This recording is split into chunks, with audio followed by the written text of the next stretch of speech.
And at each hearing, this committee has sent a clear and unequivocal message that this Congress is frustrated by China's continued bad faith and aggressive pursuit of protectionist policies that jeopardize our economic relationship. And I would agree with the Chairman's comment that the status quo is unacceptable and unsustainable. China must end its policy of economic nationalism and open its market to American-made goods and services and American investors. But frankly, I'm concerned that some are too focused on the politics of this issue instead of the jobs related to this issue.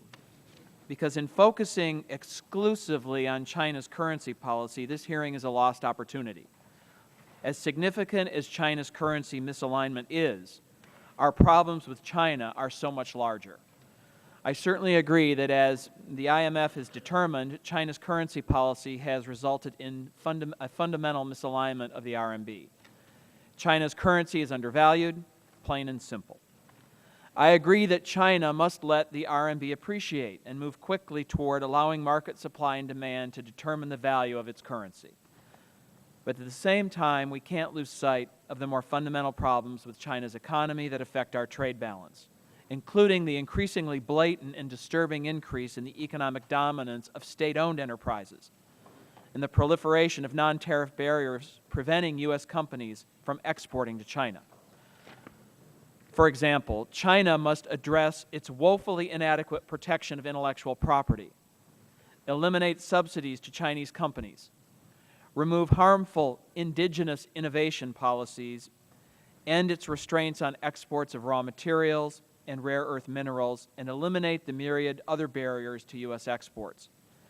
China must introduce global best practices into its banking sector, mature its financial markets, move towards liberalizing its capital account, and open more comprehensively to foreign direct investment. It also must do more to ensure that Americans are not injured by goods with dangerous features or harmful ingredients. That said, while we shouldn't obsess over the value of the RMB at the expense of our other priorities, it would be an enormous mistake to give up completely on addressing it. But the legislation being discussed today, H.R. 2378, is not the best way forward. First, as I've noted, it would severely complicate our ability to deal with even more significant outstanding Chinese practices I've outlined. And second, any measure taken to address China's currency regime must be consistent with our international commitments and the overarching values of the multilateral trading system. But it appears that imposing anti-dumping and countervailing duties related to China's currency manipulation would likely run afoul of our WTO commitments and would set American exporters and American workers up for significant legal retaliation. We must adhere to our obligations even when they are inconvenient. We cannot credibly pursue remedies to China's WTO violations if we are acting inconsistently with our own obligations. And third, I'm concerned that the proposed legislation would chill, if not shut down outright, significant trade in products needed by U.S. manufacturers to remain competitive in the global marketplace. It would raise prices for manufacturers who rely on inputs from China, forcing them to raise prices for U.S. consumers, risking inflation and threatening U.S. jobs.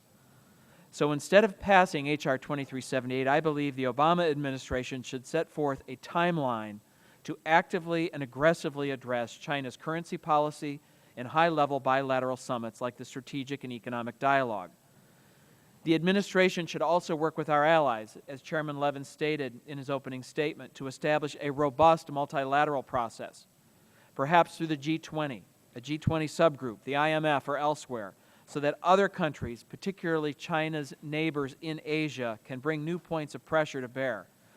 I was disappointed that currency issues did not seem to be the focus of the G20 meeting in June, and this should change at the November meeting. The administration should also restart languishing bilateral investment treaty negotiations with China, which could help on many of these issues, including currency. I'm impatient with the administration's long, inexplicable delay, which allows our trading partners to continue to have more rights in China than we do. And finally, let me close by saying that to address our trade imbalance, the United States needs to get its own fiscal house in order. China wouldn't be accumulating hordes of currency reserves in U.S. treasuries as it is now if the United States stopped racking up debt at the current unsustainable pace.